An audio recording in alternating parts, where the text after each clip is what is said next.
유방암 3기 진단을 받고 나서 자꾸 눈물이 납니다. 2025년 10월 22일 종교인 모임, 수행법회, 평화연구 세미나. 안녕하세요. 오늘은 민족의 화해와 평화를 위한 종교인 모임과 정토회 회원들이 자신의 수행을 점검하는 수행법회가 열리는 날입니다. 스님은 새벽 수행과 명상을 마친 후 종교인 모임을 하기 위해 정토사회문 화회관으로 향했습니다. 스님이 도착하자 목사님, 신부님, 주교님, 교령님, 교무님도 차례로 지하 1층 식당에 도착했습니다. 평화재단 실무자들이 정성껏 준비한 아침 밥상으로 식사를 한 후 평화재단 회의실로 자리를 옮겨 대화를 나누었습니다. 먼저 스님이 10월 초에 한반도 평화를 위해 워싱턴 DC를 방문하여 미국 정부, 의회, 싱크탱크 관계자들을 만나고 온 결과를 공유해 주었습니다. 이어서 다가오는 경주 에이펙 정상회의 기간 중 북미 정상회담이 이루어질 가능성에 대한 전망에 대해 이야기를 나누었습니다. 마지막으로 한반도의 평화와 국민 통합을 주제로 지난 한 달 동안 언론에 보도된 이슈에 대해 자유롭게 이야기를 나누었습니다. 종교인 분들은 여야의 대립이 갈수록 심해지는 것에 대해 우려를 표했습니다. 스님도 우려되는 점을 이야기했습니다. 크게 보면 지금 우리나라가 발전하기 위해서는 몇 가지 중요한 과제를 어떻게 해결하느냐가 관건입니다. 트럼프 대통령의 관세 압박 정책에 어떻게 대응할 것인지, 주한미군 철수와 미군 재배치 문제로 인한 안보 위기를 어떻게 관리할 것인지, 또 최근 캄보디아 등 동남아시아에서 발생하는 한국인 대상 범죄로부터 국민을 어떻게 보호할 것인지가 대표적인 예입니다. 이처럼 중요한 문제들이 산적해 있는 상황에서 여야가 서로 정쟁을 벌이고 싸우기만 해서는 안 됩니다. 지금은 정쟁보다 협력이 필요한 때입니다. 지금은 싸울 때가 아니라 머리를 맞댈 때입니다. 국가의 발전을 위해서는 사소한 이견은 포용하고 큰 목표를 위해 합의할 것은 과감히 합의해야 합니다. 이런 관점이 없으면 국민 통합은 어렵습니다. 북한 문제만 보더라도 저런 상대와 무슨 대화를 하느냐라며 하나하나 따지고 들어가면 대화가 불가능합니다. 평화라는 더 큰 목표를 위해서는 북한과도 대화해야 합니다. 일본 역시 마찬가지입니다. 과거 문제를 하나하나 따지다 보면 협력은 불가능하지만 미국과 중국의 패권 경쟁 속에서 국익을 지키려면 일본과도 협력할 부분은 협력해야 합니다. 국내 정치도 마찬가지입니다. 반드시 바로잡아야 할 심각한 문제는 단호히 척결하되 나머지 사소한 문제들은 잠시 묻어두고 국민 통합의 방향으로 나아가야 국가적 위기에 대응할 수 있습니다. 하지만 지금의 현실은 오히려 국민 통합이 어려운 방향으로 흐르고 있어 걱정입니다. 반드시 바로잡아야 할 소수의 내란 세력만 신속하게 처리해야 하는데 점점 범위를 넓혀가다 보면 시간만 끌게 됩니다. 결국 국민에게는 정치적 공방으로만 비치고 일의 본질은 흐지부지될 우려가 있습니다. 종교인 분들도 한마디씩 의견을 이야기했습니다. 그동안 검찰 개혁의 필요성은 국민들이 어느 정도 알고 있었지만 법원이 이렇게까지 부패한 줄은 잘 몰랐던 것 같습니다. 이제는 검찰 개혁뿐 아니라 사법부 개혁도 반드시 이루어져야 한다고 생각합니다. 그런데 여야가 너무 싸우다 보니 내란 척결의 본래 의미는 점점 희미해지고 정치적 공방으로만 비치고 국민들이 피로감을 느끼는 것 같습니다. 정치인들은 국민 여론보다 당내 경선에서 이기는 것이 더 중요하니까 강성 지지층의 눈치를 보게 되고 결국 더 싸울 수밖에 없는 구조인 것 같아요. 내란 척결도 소수만 단죄하면 신속하게 재판을 진행할 수 있을 텐데 검찰과 대법원까지 대상을 점점 넓히다 보니 재판이 지연되고 사법권, 독립 문제까지 논란이 커지고 있습니다. 이런 상황에서 과연 제대로 된 개혁이 가능할지 걱정이에요. 내년 지방선거 즈음이면 유야무야 될지도 모르겠습니다. 종교인 분들은 대체로 국민 통합의 필요성에는 공감했지만 내란 척결의 범위와 방식에 대해서는 의견이 엇갈렸습니다. 그래서 여야의 대립 구도가 앞으로 어떻게 전개되는지, 또 다가오는 에이펙 정상회의 기간에 북한과 미국 간 의미 있는 접촉이 이루어지는지를 지켜본 뒤 다음 달에 보다 심도 있는 논의를 이어가기로 했습니다. 다음 달에는 김홍진 신부님이 농사를 짓고 있는 충북 영동군에서 모임을 갖기로 하고 대화를 마쳤습니다. 스님은 종교인 분들을 배웅한 후 수행법회를 하기 위해 3층 설법전으로 향했습니다. 설법전에는 100여 명의 대중이 모여 있었습니다. 오전 10시가 되자 3귀2와 반야심경 독송으로 수행법회가 시작되었습니다. 정토회 회원들은 화상회의 방에 접속해 온라인으로 법회에 참석했습니다. 주간 정토행자의 소식을 영상으로 본 후 참석한 대중들이 삼배의 예로 스님에게 법문을 청했습니다. 먼저 스님이 인사말을 했습니다. 갑자기 기온이 뚝 떨어지면서 날씨가 부쩍 쌀쌀해졌습니다. 마치 가을을 건너뛰고 여름에서 바로 겨울로 들어서는 듯한 느낌이 듭니다. 해가 갈수록 한반도의 가을이 점점 짧아지는 방향으로 기후가 변하고 있습니다. 가을을 충분히 느껴보기도 전에 어느새 멀어져 가는 듯합니다. 들녘에는 벼가 누렇게 익었지만 잦은 비로 인해 아직 추수를 하지 못하고 있습니다. 올해는 태풍도 없고 날씨가 전반적으로 무난해 풍년이 예상되었지만 막상 추수 시기에 비가 계속 이어지니 벼의 싹이나 수확량이 줄어들까 우려됩니다. 그래도 성큼 다가온 가을 덕분에 공기가 한결 맑아지고 정신이 또렷해지는 느낌입니다. 환절기에는 감기에 걸리지 않도록 조심하시길 바랍니다. 예로부터 첫 추위에 떨면 겨울 내내 떤다는 말이 있습니다.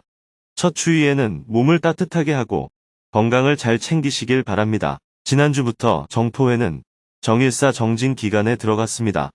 매일 꾸준히 정진 잘하고 계시지요? 네. 이제 일주일이 지났네요. 이번 주도 꾸준히 정진을 이어가시길 바랍니다.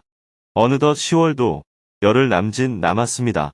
앞으로 열흘 동안 우리가 마음속에 두고 간절히 기도해야 할 가장 큰 일은 경주에서 열리는 아시아 태평양 경제협력체 정상회의가 원만히 진행되어 좋은 결실을 맺는 일입니다. 에이펙 정상회의, 한반도 평화의 새로운 전환점이 되기를 기도하며 에이펙 정상회의는 국가적인 행사이지만 이번 회담에서 가장 큰 관심사는 사실 에이펙 본회의보다도 트럼프 대통령과 김정은 위원장이 깜짝 회동을 하느냐 하는 문제입니다.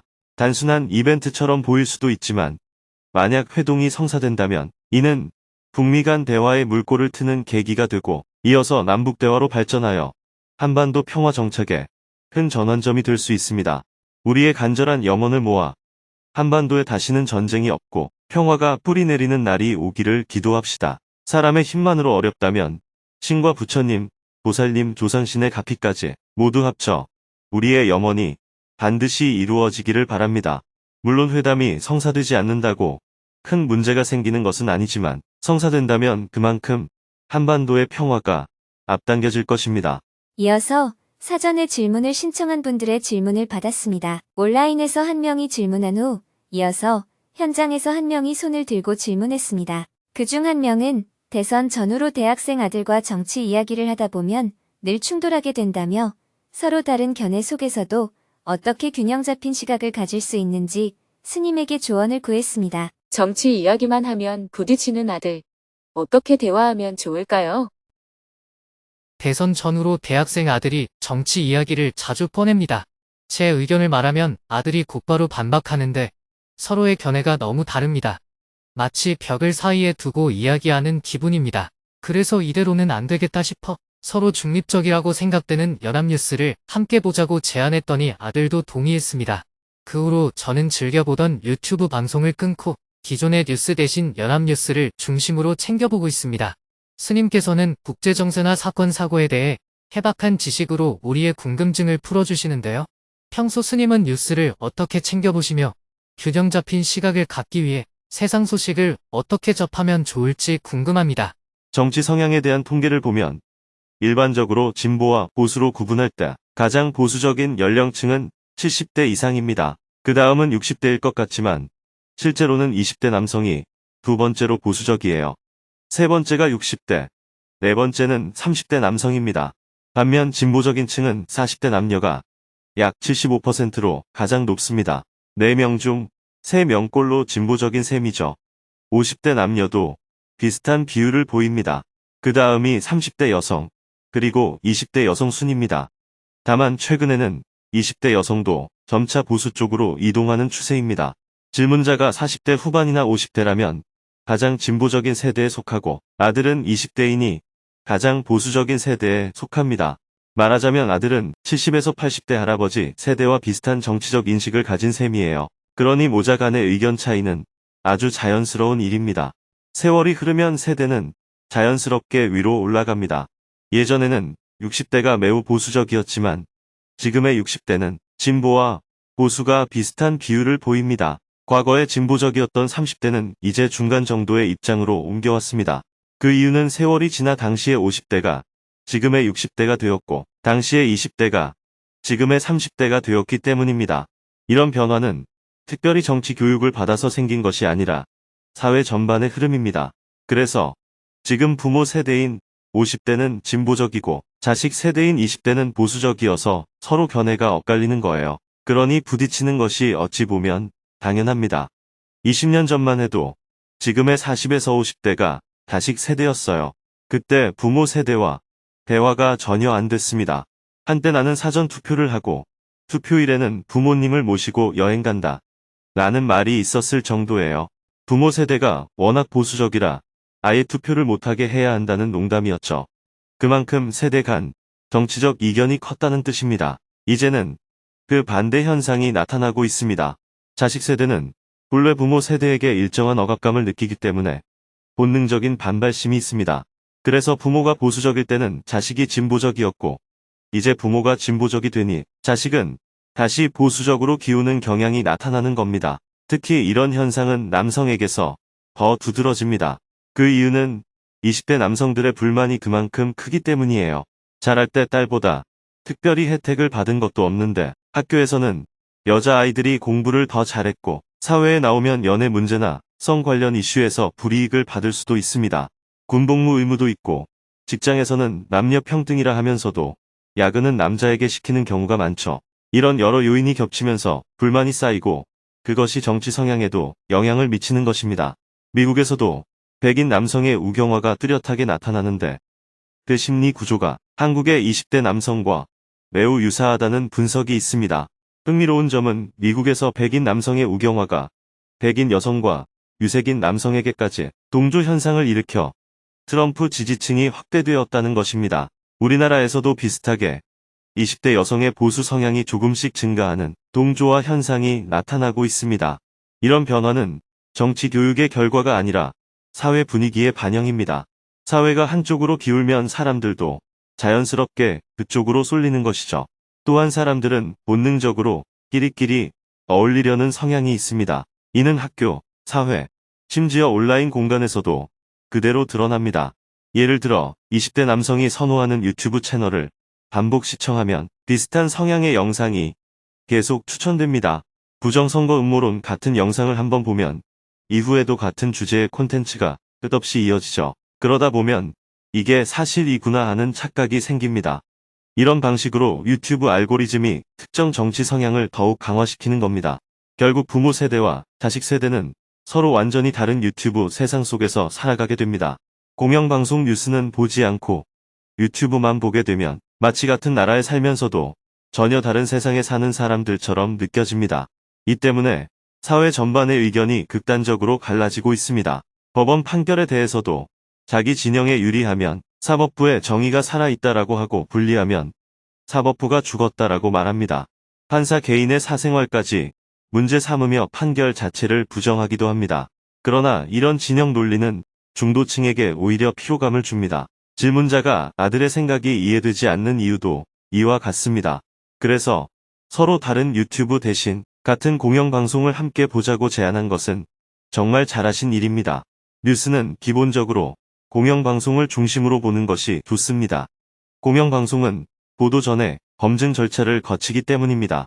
잘못된 보도를 하면 언론중재위원회의 제재를 받기 때문에 비교적 신뢰할 수 있습니다. 반면 유튜브는 개인의 주장이나 추측이 많습니다. 일부는 사실일 수 있지만 근거가 부족한 경우가 많습니다. 물론 공영방송도 완벽하지는 않습니다. 사실 확인을 전제로 하지만 해석의 차이는 존재합니다. 그래서 중립적인 보도를 한 가지 보고 보수, 진보 성향의 매체를 함께 비교하면 균형 잡힌 관점을 가질 수 있습니다. 외신을 볼 때도 마찬가지입니다. 뉴욕타임스, 워싱턴 포스트, 폭스뉴스, BBC, AP통신 등 매체에 따라 관점과 신뢰도가 다르므로 취재원을 확인해야 합니다. 하루 종일 뉴스를 볼 수는 없으니 한 채널을 중심으로 보되 주요 사안은 여러 채널의 보도를 비교해보는 방식이 좋습니다. 예를 들어 유튜브에서 트럼프 대통령과 김정은 위원장이 판문점에서 회담한다는 소식이 나오는데 공영방송에서 보도하지 않는다면 가짜뉴스일 가능성이 큽니다. 공영방송에서도 루머를 언급할 수는 있지만 근거가 없으면 자세히 다루지 않습니다. 루머는 이런 흐름이 있구나 정도로만 참고해야 합니다. 공영방송이라고 해도 북한이나 러시아, 우크라이나 관련 뉴스는 편향적일 수 있습니다. 대부분 미국 통신을 인용하기 때문이에요. 북한 관련 보도는 특히 왜곡이 많습니다. 실제로 북한 내부 정보는 언론이 거의 접근할 수 없기 때문에 객관적 사실과 다른 내용이 많습니다. 그래서 뉴스를 볼 때는 어떤 관점에서 보도된 것인가, 근거는 무엇인가를 늘 살펴야 합니다. 상대가 왜 그런 주장을 하는지, 어떤 근거나 자료를 바탕으로 말하는지를 이해하려는 태도가 중요합니다. 내 편이 하는 말은 다 옳다는 생각은 위험합니다. 국가와 국민 전체의 이익을 먼저 생각하고 더 큰 일을 위해 무엇이 필요한지를 고민해야 합니다. 정토에는 3가지 관점을 가지고 세상을 봅니다. 첫째, 한반도에 다시는 전쟁이 없어야 한다는 평화의 가치를 중시합니다.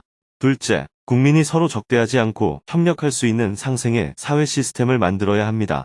셋째, 북한 동포들이 하루라도 빨리 인간다운 삶을 살 수 있도록 고통을 덜어주는 노력을 기울여야 합니다. 정토의 회원이라면 이러한 관점에서 세상을 바라보아야 합니다. 20대 아들과 정치적 견해가 다르다는 것이 자연스러운 일이라는 말씀을 듣고 마음이 한결 편안해졌습니다. 앞으로는 아들과 대화할 때 더 열린 마음으로 임하겠습니다. 그리고 제 생각이 한쪽으로 치우치지 않았는지도 늘 살피겠습니다. 감사합니다. 아들과 반드시 견해가 같을 필요는 없습니다. 서로 다른 입장을 가질 수 있다는 것은 아주 자연스러운 일입니다. 한 집에 사는 가족이라면 의견이 비슷할 때 편할 수는 있겠지만 그렇다고 반드시 같아야 하는 것은 아니에요. 중요한 것은 정보를 충분히 공유한 뒤에도 견해가 다를 수 있다는 사실을 인정하는 것입니다. 우리는 견해가 달라도 함께 살아갈 수 있고 신앙이 달라도 협력할 수 있습니다. 국가나 인종, 생각이 달라도 함께 공존할 수 있습니다. 다만 어떤 문제를 함께 논의할 필요가 있다면 충분한 정보를 공유하고 대화를 통해 서로의 생각을 좁혀가는 노력이 필요합니다. 그러나 반드시 같아야 한다라는 집착은 또 다른 갈등의 원인이 됩니다. 서로의 다름을 인정하면서도 협력할 수 있는 태도, 그것이 진정한 평화입니다. 한 명의 질문을 더 받고 나니 법회를 마쳐야 할 시간이 되었습니다. 다음 주에 예정된 다양한 정토회 행사 소식을 영상으로 본 후 사홍서원으로 수행법회를 마쳤습니다. 점심 식사를 한 후 오후 1시부터는 평화재단 회의실에서 AI와 인간의 정신건강을 주제로 열린 평화재단 연구 세미나에 참석했습니다. 오늘 세미나에서는 조철현 고려대 안암병원 정신건강의학과 교수님이 인공지능이 정신의학에 가져올 치료 혁신과 윤리적 위험, 인간 치료사와의 협업 가능성에 대해 2시간 동안 깊이 있는 발제를 진행했습니다. 조철현 교수님은 먼저 자신이 진행 중인 연구를 소개한 뒤 본격적으로 AI와 인간의 정신건강에 대한 발제를 이어갔습니다. 앞부분에서는 제가 어떤 연구를 하고 있고 디지털 기술을 정신의학 연구에 어떻게 접목할 수 있는지를 간단히 소개했습니다. 오늘은 정답을 찾기보다 함께 고민하는 시간이 되었으면 합니다. 평화재단에서 이런 주제를 깊이 다루고 계신다는 점이 매우 인상적이었습니다.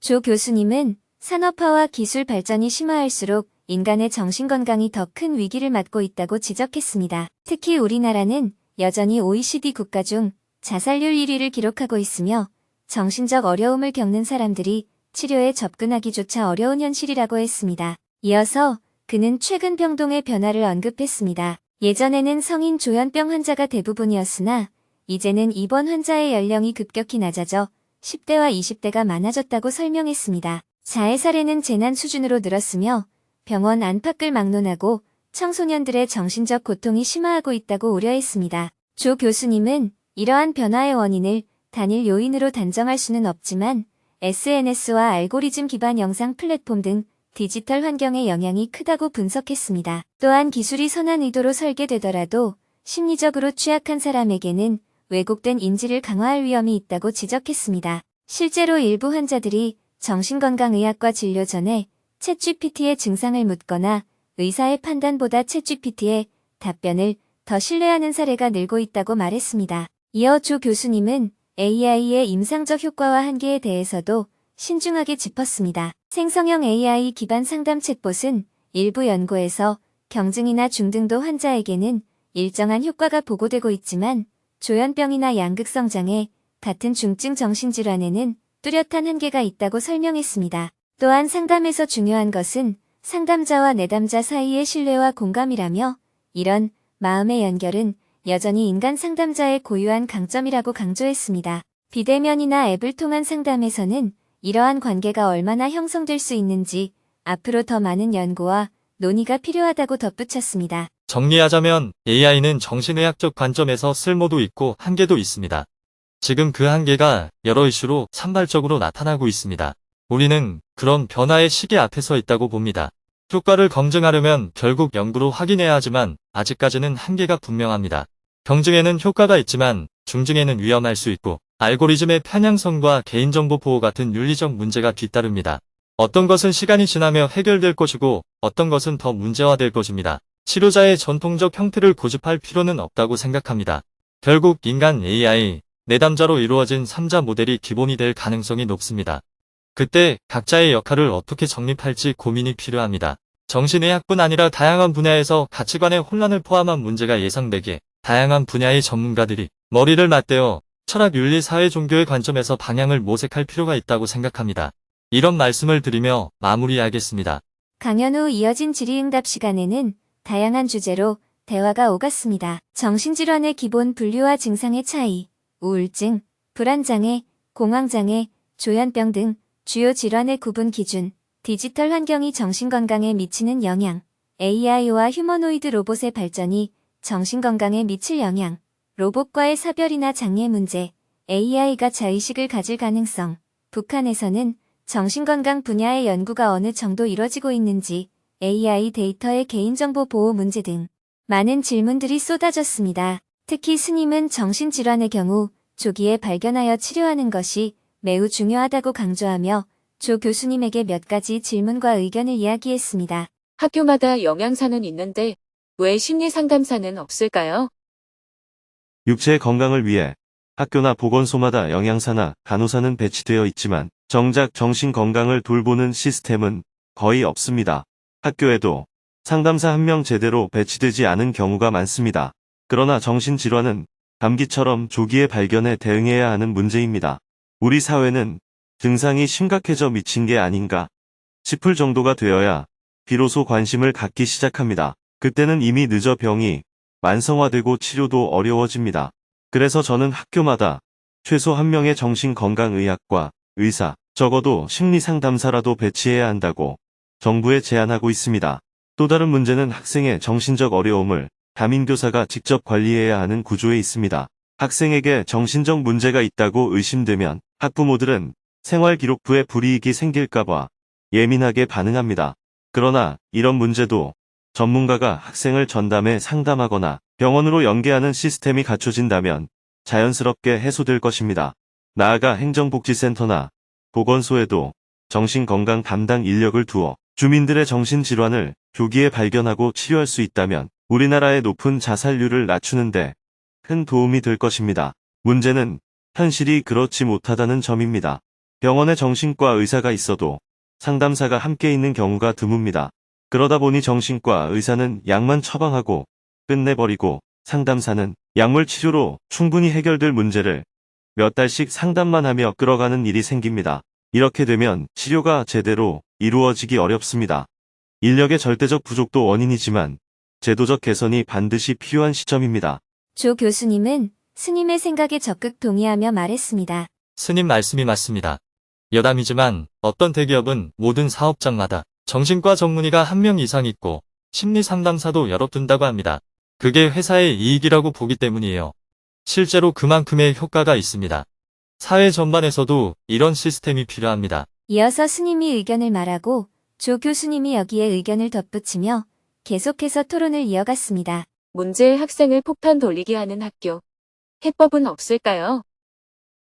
제 생각에는 학생의 지능지수나 정신건강 상태를 고려해 반을 편성하는 것이 더 합리적입니다. 일반 학생들은 한 반에 30명 정도 배정하더라도 집중 관리가 필요한 학생들은 15명 이하로 줄이고 특별한 도움이 필요한 학생들은 소수로 묶어 교사를 여러 명 배치하면 좋겠어요. 그런데 지금은 오히려 반대로 하고 있습니다. 한 반에 어려운 학생을 한두 명씩 섞어 놓는 방식이죠.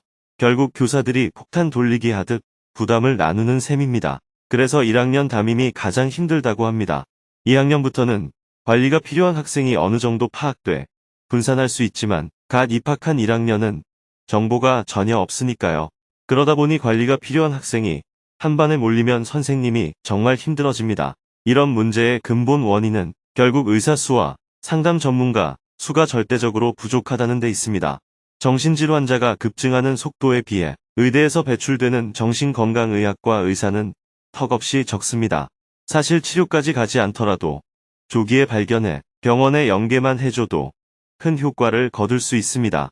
말씀하신 대로 전문 인력이 일정 수준의 역량을 갖추고 각 현장에 배치된다면 분명 효과가 있을 겁니다. 다만 학교는 좀 더 정성이 필요합니다. 단순히 자격증만 있다고 되는 게 아니라 학교 현장에서 제대로 역할을 하려면 일정 교육 과정을 추가로 이수하거나 인증 절차를 거쳐야 합니다. 근본적인 문제는 의료 전달 체계가 무너졌다는 데 있습니다. 우리 사회에서는 누군가 정신질환자를 인지하면 그 사람이 모든 책임을 떠안는 구조예요. 그렇지 않으면 사회적 책임을 다하지 않은 사람처럼 여겨집니다. 그러나 이런 문화는 건강하지 않습니다. 일정한 역할을 다한 뒤에는 자연스럽게 다른 전문가나 기관으로 인계할 수 있는 연속적인 체계가 필요합니다. 그래야 각 인력의 피로도가 줄고 자신의 역할도 명확해집니다. 병원에서도 상담사만으로는 환자를 충분히 파악하기 어렵습니다. 인턴십이나 임상 경험이 병행되어야 환자의 실제 상태를 이해할 수 있습니다. 병원에 일찍 왔으면 간단히 치료할 수 있었던 문제를 상담만 받다가 병을 키워오는 경우가 많습니다. 이런 문제를 막으려면 각 인력이 자신의 역할을 명확히 알고 협력할 수 있는 구조가 필요합니다. 교수님의 차분한 설명에 스님은 고개를 끄덕이며 다시 입을 열었습니다. 결국 핵심은 사회의식의 문제입니다. 학부모들이 아이를 병원에 데려가길 꺼리고 가더라도 약 처방은 받지 않으려 합니다. 실제로 우리나라의 우울증 환자 수에 비해 항우울제 소비량은 다른 나라의 절반에도 미치지 못합니다.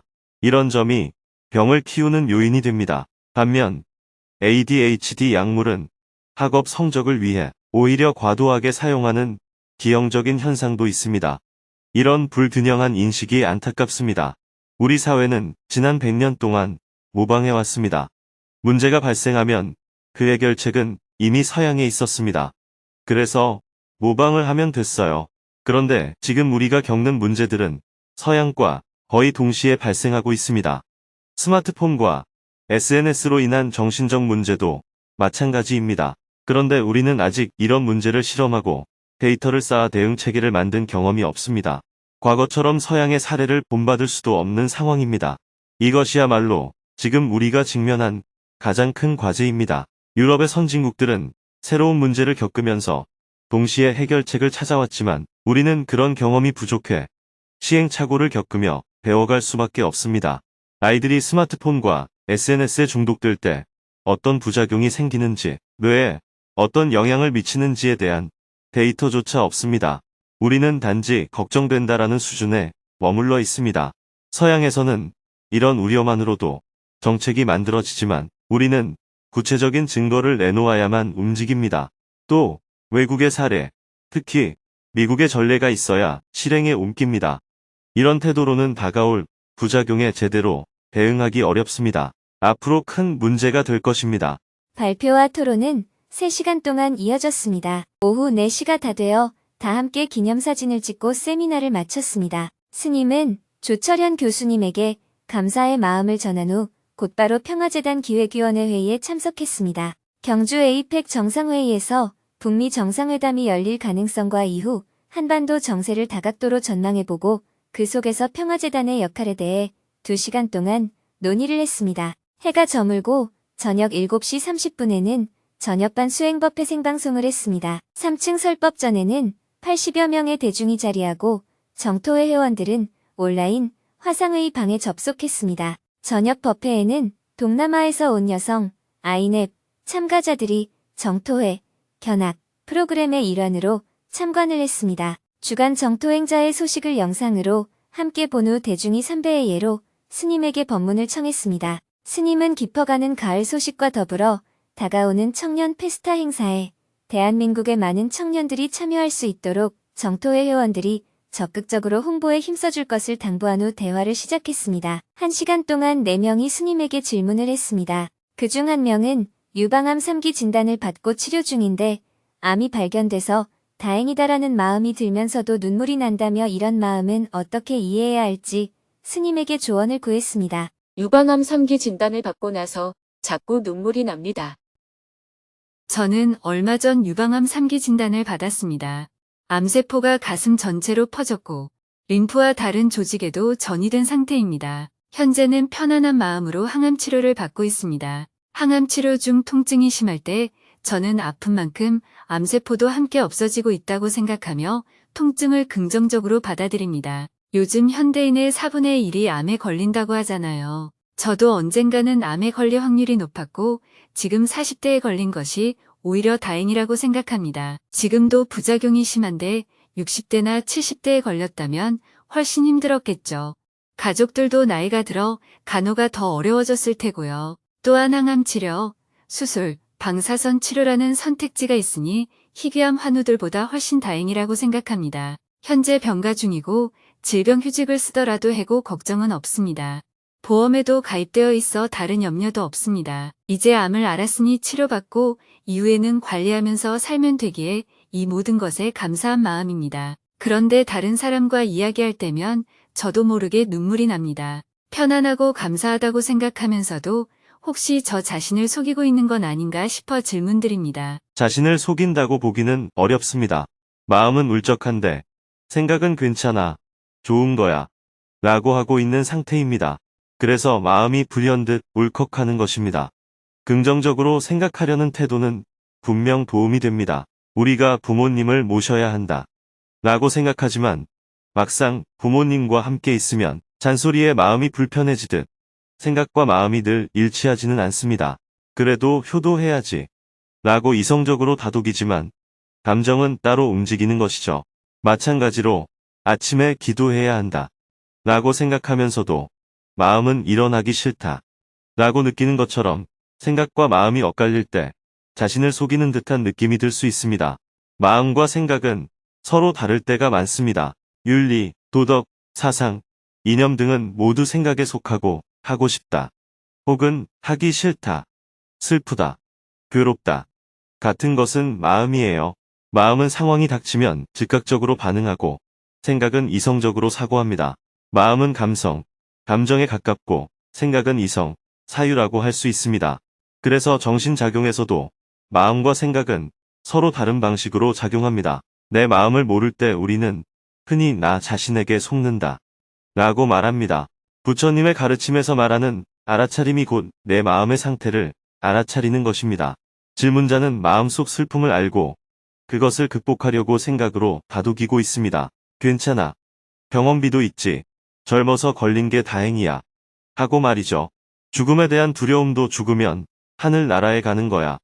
혹은 윤회하니까 걱정할 필요 없어. 하는 생각으로 위로하지만 실제 느끼는 두려움과 슬픔은 마음에서 나옵니다. 부처님의 가르침은 이치를 깨달으면 이런 두려움이 사라진다는 것입니다. 이것을 니르바나, 즉 괴로움이 없는 상태라고 합니다. 우리는 현실을 직시해야 합니다. 암에 걸리지 않았으면 좋았겠지만 이미 걸렸어요. 안 걸렸으면 좋았을 텐데라고 생각해도 병은 사라지지 않습니다. 예를 들어 계단에서 넘어져 다리가 부러졌다면 안 넘어졌으면 좋았을 텐데라고 생각해도 도움이 되지 않습니다. 이미 다리가 부러졌다면 병원에 가서 치료받고 깁스하고 절뚝거리며 걸어야 합니다. 암도 마찬가지입니다.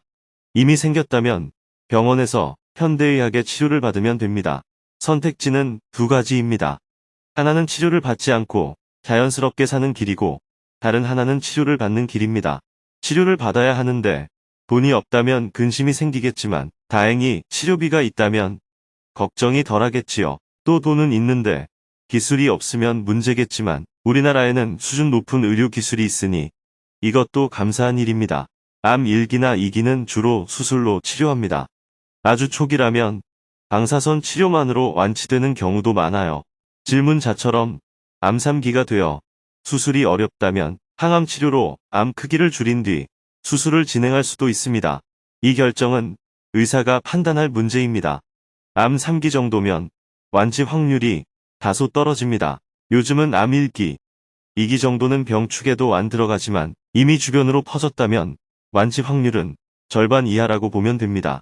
수행적 관점에서 자살은 문제가 되지만 때가 되어 죽는 것은 자연스러운 일입니다.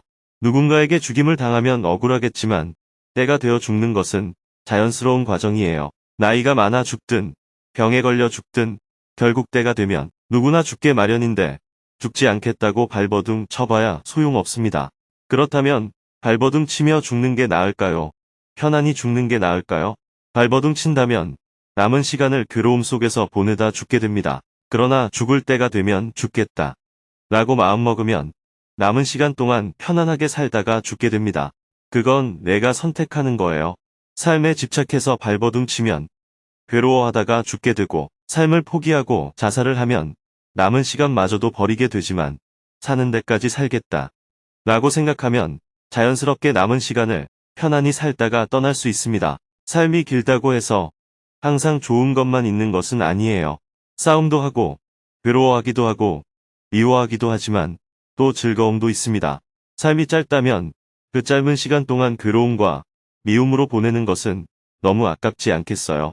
음식이 많을 때는 맛있는 것만 먹고 남길 수 있지만 음식이 적을 때는 껍질째 다 먹어야 하지 않겠어요? 그런 것처럼 삶의 기간이 짧아질 것 같다면 남은 시간을 온전하게 살아야 합니다. 죽음을 편안하게 받아들이면 오히려 삶을 더 온전하게 살 수 있습니다. 그래야 치료에도 도움이 됩니다.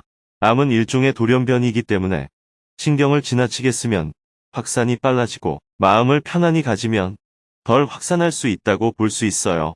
옛날에 어떤 사람이 열심히 일해서 돈도 많이 벌고 성공했지만 몸이 아파 병원에 갔더니 암 진단을 받았어요.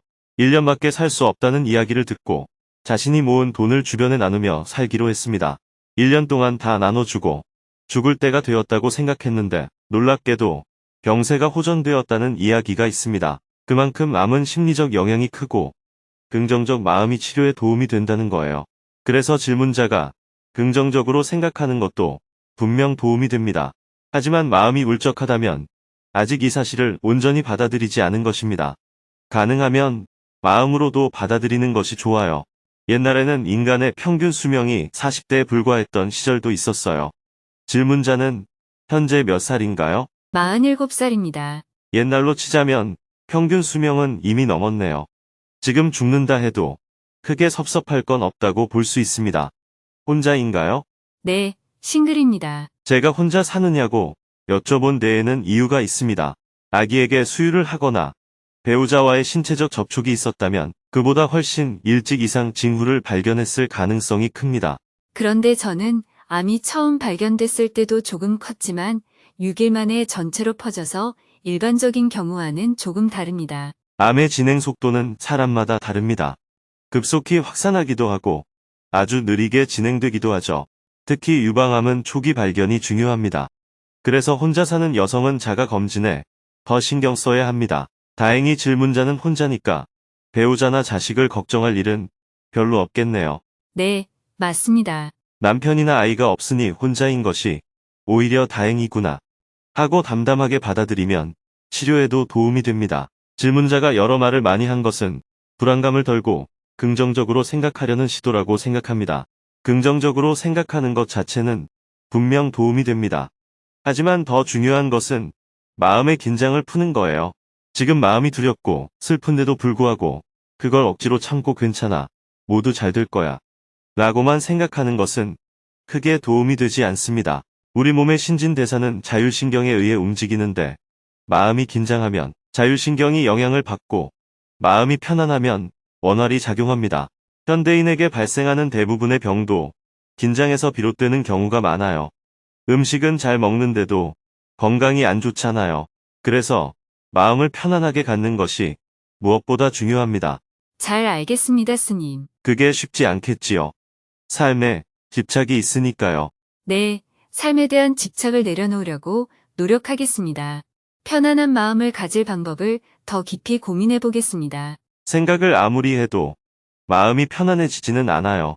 질문자가 좀 더 오래 살면 좋겠다 라고 생각하는 것은 자연스러운 일입니다. 하지만 이미 살 만큼 살았고 치료 조건도 충분히 갖추고 있잖아요.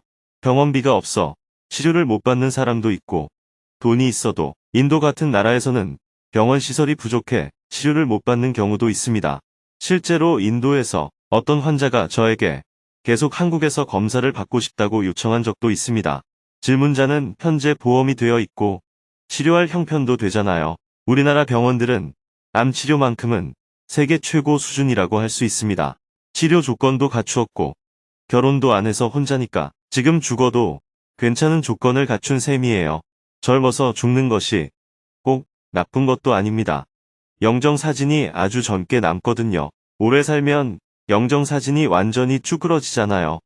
포토샵으로 보정하면 어색하겠죠. 이것도 긍정적으로 생각할 수 있습니다. 통증은 어쩔 수 없으니 진통제를 먹으면 됩니다. 긍정적으로 생각하면서 치료는 의사에게 맡기면 됩니다. 질문자가 직접 할 수 있는 일은 많지 않아요. 스스로 할 수 있는 것은 식이요법입니다. 음식이 암 발생에 영향을 줄 수 있으니까 소화가 잘 되고 가벼운 음식을 먹는 게 좋습니다. 너무 많은 영양분을 섭취하면 암세포도 성장할 수 있다는 연구가 있어요. 그래서 소식하면서 자연식을 하면 도움이 됩니다. 저는 몇백만 원씩 내는 고급 요양원에 가는 것이 큰 도움이 된다고 보지는 않습니다. 불안해서 몸부림치는 것이지 실제 효과는 별로인 경우가 많아요. 물론 암 환자는 지푸라기라도 잡고 싶은 심정이니 이걸 무조건 못하게 말릴 수 없지만요. 그러나 음식은 조금 조정하는 것이 필요해요. 음식을 간소하게 먹으면서 치료도 열심히 받고 시간을 효율적으로 쓰는 것이 중요합니다. 걱정하면서 20년을 살 것인지 편안하게 10년을 살 것인지 선택을 해야 합니다. 저는 편안하게 10년을 사는 것이 낫다고 봅니다. 그런 마음을 가지면 편안해야지 하고 억지로 생각하지 않아도 자연스럽게 긴장이 풀리고 마음이 편안해집니다. 그리고 몸에 무리하지 않는 범위에서 명상을 하는 것도 도움이 됩니다. 명상도 너무 잘하려고 애쓰면 오히려 도움이 되지 않습니다. 계속해서 질문들이 이어졌습니다. 모든 일을 내 탓이다라고 여기며 마음을 다스리고 있지만 사실관계를 떠나 이렇게 넘어가도 괜찮은 걸까요? 정토회에서 어린이 법회와 청소년 법회 같은 프로그램을 새로 개설하는 것에 대해 스님은 어떻게 생각하십니까? 부모님이 돌아가신 뒤 미혼 오빠와 장애가 있는 오빠가 함께 살 집을 미혼 오빠 명의로 했는데 이런 재산 문제로 갈등이 생길 때 어떻게 해야 할까요? 대화를 마치고 나니 밤 9시가 넘었습니다. 사홍서원으로 법회를 마친 후 대중은 모든 별로 동그랗게 둘러앉아 마음 나누기를 했습니다. 내일은 아침 일찍 평화재단에서 북한 전문가들과 조찬 모임을 하고 점심에는 평화재단을 찾아온 사회 인사와 미팅을 한 후 오후부터는 정토회 견학을 온 여성 아이넵 참가자들과 대화의 시간을 가질 예정입니다.